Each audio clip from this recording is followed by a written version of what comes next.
que você vive é uma ilusão e as suas escolhas são irrelevantes. Seus amigos, sua família e todos ao seu redor são apenas manifestações da sua mente. Um tipo de computador quântico criado há mais de 250 mil anos atrás está te usando como alimento. Nossas emoções são alimento para aqueles que nos mantêm dentro dessa gaiola. Sentimentos de felicidade até fazem bem e até alimentam esses seres. Mas a tristeza, a frustração, a ansiedade, a raiva, a dor são as emoções preferidas desses seres. Eles gostam da nossa dor, eles vibram com a nossa dor. A dor das guerras do planeta, a fome do planeta, a das doenças do planeta alimentam esses seres. Então você nasce, cresce e gasta quase que 1/3 da sua vida aprendendo a viver nessa sociedade que ignora a sua existência. Talvez você se case, talvez você tenha filhos, talvez você tenha até netos. Então, você, depois de ter cumprido algo que você acha que é a sua missão aqui, morre e essas dores acabam.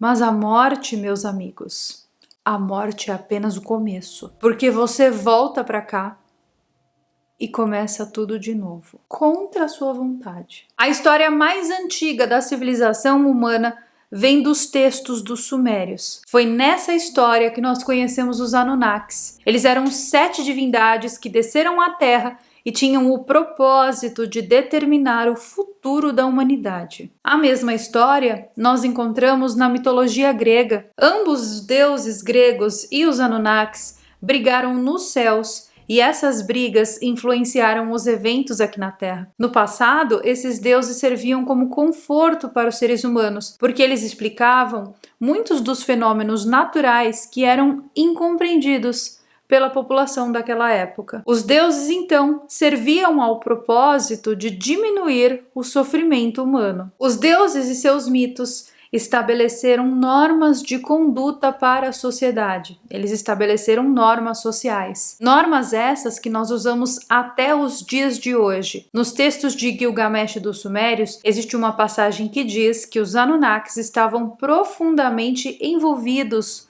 com a criação dos humanos.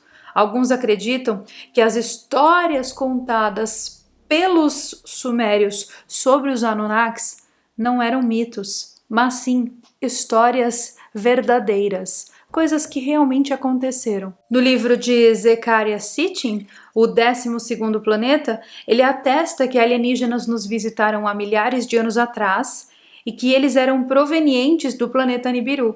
E você provavelmente já conhece essa história, porque existem outros vídeos aqui no canal falando sobre isso. De acordo com essa história, uma divindade chamada Enki veio para o planeta Terra e misturou o DNA dos alienígenas com o DNA dos humanos primitivos que habitavam o planeta. E o resultado somos nós. A ideia era utilizar esses novos seres humanos modificados geneticamente para trabalhar como escravos em minas de ouro, minerando ouro para os Anunnakis. Parece uma história muito bizarra, não parece? Parece mentira, não parece? Mas essa mesma história aparece em muitas outras culturas do mundo.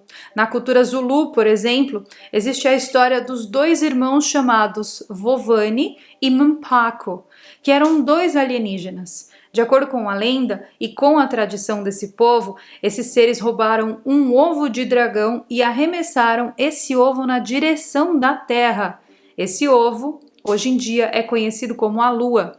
Muitos textos antigos descrevem um tempo onde a Lua não existia no céu. É como se ela tivesse sido colocada onde ela está hoje. Aristóteles escreveu um texto sobre os árabes que viviam na antiga Grécia, em um tempo antes da existência da Lua. Apolônios de Rhodes também fala sobre um tempo quando a Lua não existia. E o historiador grego Plutarco escreveu uma história sobre os acádios, e ele os descreveu como sendo uma civilização pré-lunar, ou seja, uma civilização que teria existido antes da existência da Lua. Na Bolívia, nas antigas ruínas de Tiwanaku, existem símbolos que desenham a Lua chegando para perto da órbita da Terra. Então, de acordo com as culturas Zulus e com tantas outras culturas no mundo, a Lua não se formou.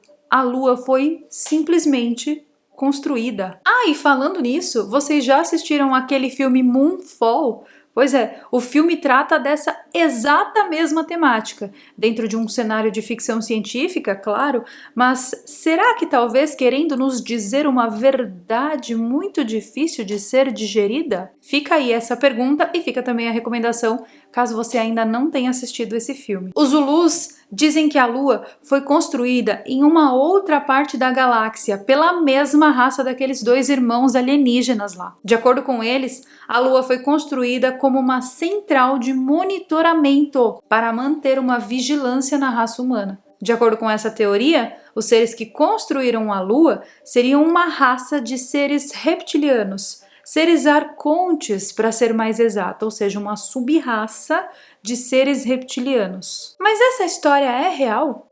Quem foi que criou esse papo de reptiliano que existe até os dias de hoje, hein? Bom, quem criou esse papo foi um cara que foi banido do YouTube. E o nome dele não pode nem sequer ser mencionado aqui dentro dessa plataforma, porque as pessoas que mencionam o nome desse cara têm seus canais banidos. Mas, de acordo com ele e de acordo com as pessoas que acreditam na teoria dele, esses seres, esses tais reptilianos, eles não só existem, como estão envolvidos e infiltrados dentro dos maiores cargos dos governos do planeta Terra inteiro. Eles estão nos maiores cargos das empresas e eles dominam, comandam as tecnologias aqui do planeta Terra. Eles influenciam todos os aspectos da vida humana. E eles possuem uma maneira muito interessante de alterar a nossa percepção da realidade. Eles manipulam a nossa realidade da maneira que eles querem, para criarem as narrativas mais absurdas possíveis. Bom, pelo menos é isso que diz a teoria da conspiração. E com isso, eu não estou atestando que isso é uma verdade absoluta. Eu estou te contando a teoria da conspiração. Não, eu não acredito nisso. Não, não é uma verdade absoluta. Eu estou apenas te contando. Essa teoria da conspiração, então, nos diz que o nosso mundo não passa de uma ilusão e que tudo isso aqui não é real, mas sim é uma matrix controlada por computadores arcontes. Sabe quem falava a exata mesma história e que foi muito mais famoso do que esse tal cara banido aqui do YouTube? Jesus Cristo, pois é. O próprio Jesus Cristo falava sobre a existência desses seres arcontes. Nos textos gnósticos existem menções claras sobre a existência desses seres. Jesus dizia que eles se alimentam das nossas energias, das nossas tristezas. Inclusive, aquele filme infantil Monstros S.A. tem essa exata mesma temática. Coincidência, meus queridos amigos? Ou a Disney se aproveitando mais uma vez de uma história que já existe para nos contar uma verdade velada? Se tudo isso que eu te contei aqui dentro desse vídeo é verdade, nós não sabemos. Talvez não passe de uma mera e simples teoria da conspiração, mas que é interessante, é. Principalmente se você avaliar a quantidade de evidências que existem espalhadas pelo planeta inteiro, ditas por culturas diferentes, que não se conheciam, que não tinham contato em um passado remoto. Essas culturas todas contam a exata mesma história. Como? Consciente coletivo, será? Seria essa história toda uma conspiração? Ou seria essa história toda uma verdade?